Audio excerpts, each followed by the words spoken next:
I've been following the walls, the visible walls, towards something that I cannot see. This is a new wall that I'd never considered before, the invisible wall. I spoke once to a lady in the cafe of this art centre. Her name was Jean, and we sat down for coffee, and she asked what I was doing as I had with me on the table a bunch of Lego. Now, we had never met before, and she started to ask about what I was doing, and I told her that I was making a show, or a version of this show.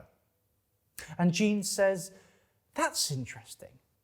And I said, "Thanks, Jean."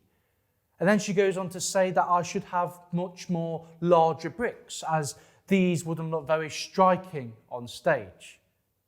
And I said, "Thanks, Jean." And Jean, she starts to tell me about the barriers that she faces and that her family and friends face. She tells me about her charity work with the homeless and the cafe that she helps to run to provide food and drink. She also tells me about her work with convicts who face learning and mental health disabilities. And then she tells me about the barriers of the brain, about the barriers of physiology and of her language and class and sound, and how the authority and the system descends over these barriers and it becomes overwhelming. I'd like you to think when you first felt safe at home or safe inside of walls. Now, I remember when I first moved into my new house, it was me, my mum, and my grandparents. And I remember being shown my house and shown what would be my room. It was this little box room. And I knew from that moment that I could feel safe in this space because it was a space that I now owned and a space that I could call my own. Walls can enclose safe spaces, but they can also be a barrier. And I don't think I can talk about walls without talking about space and how the walls and barriers determine where we can and cannot go in that space. Spaces that are enclosed or dangerous. They also help us to realise the spaces that we know that are ours, that we own, and that we share compared to the spaces that we know that are not ours, that are instead owned by a much higher authority. Spaces that are open or enclosed or are dangerous. And I am in a space. I am in an artist studio, a space where art and performance happens. I'm in an art centre where performance and magic happens. And I own this space. And you can own this space too, in a way. And Tim, the geopolitician who inspired me to make this show, says, "We like our space. We like our borders.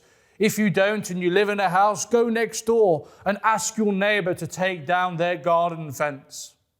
I would jump at the chance to rip off the panels of my garden fence and to let me and my dog and my partner hop over from one side to the next.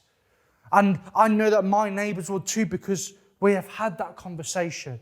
And I know that at the end towards lockdown, when things get brighter and when things get better, I am going to take down my garden fence.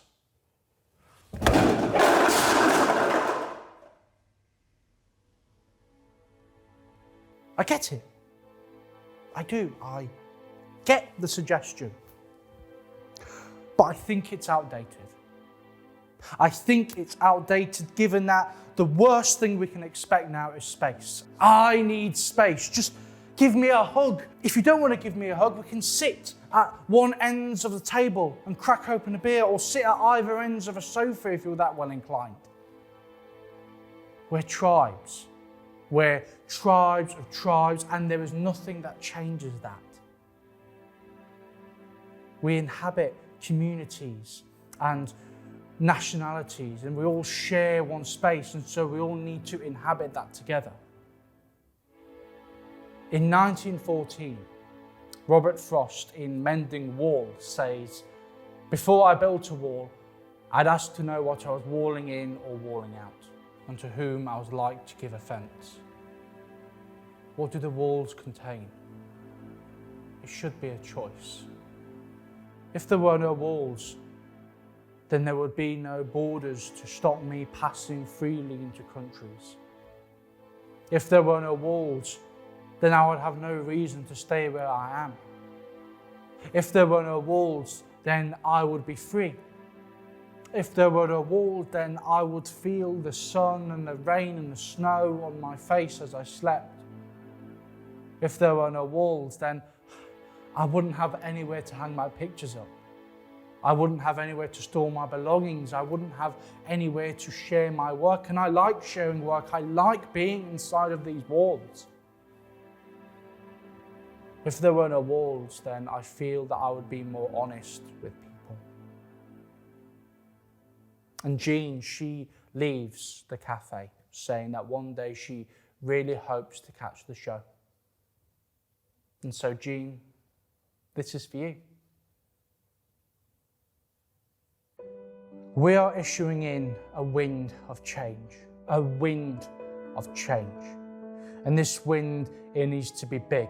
It needs to be strong, this wind of change. The wind needs to become a gust, and the gust into a torrent, and the torrent into a tornado.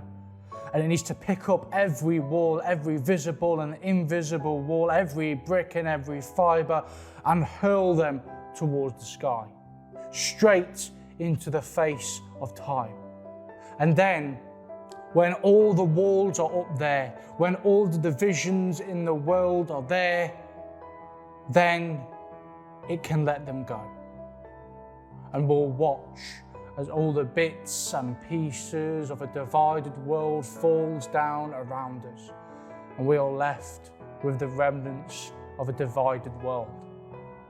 And from then, only then, can we build new foundations.